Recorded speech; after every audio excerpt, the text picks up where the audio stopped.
Marala kaykı deydin, zirne köykü deydin. Ağma vardı zırafa, aynı gül beki deydin. Sağ ol. Sağdı yazı sonu gıyda, çiğkur tilki deydin. Kaloşunu toludurdun gelinlik gözlüğünde.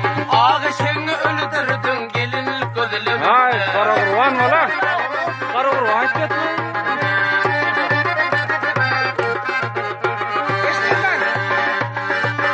Eldar. Ay cemalı Eldar aman oğlum. bir cenyalı tacı Eldar deydin. çık. Gül bakara tılağaç, göker keltecik deydin. Şeperelli begüle, böven haltacık deydin. Ağışını öldürdün gelinlik gözlüğünde. Kaloşunu toludurdun gelinlik gözlüğünde.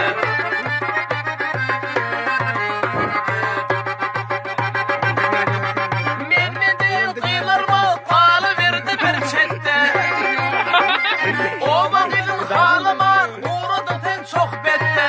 Ay. Şalayın eti dağlap kuyruğu buldu cıttı. Eşekten değil atsın gelinlik gözlüğünde.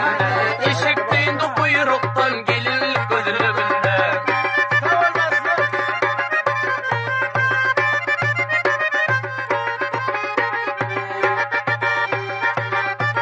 Ovan tün ördüp çıktın seher çağında. Altı kancık iyizinde yedi köpek önünde. Ay, Eşek sağ ol. bakır ıskıp verdi köse oyun deminde.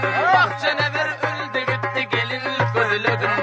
Kırreti yetim kalı gelinlik gözlüğünde.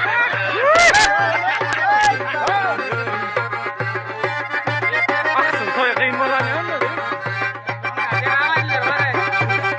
Oğlu kıydı uğrunun ödü tapar baltını. Ay. Köklerleri söyüp yer halı çırıyın altını. Paltayığın düşmen ke belli toyun vaktini. Ulu ile belli oldu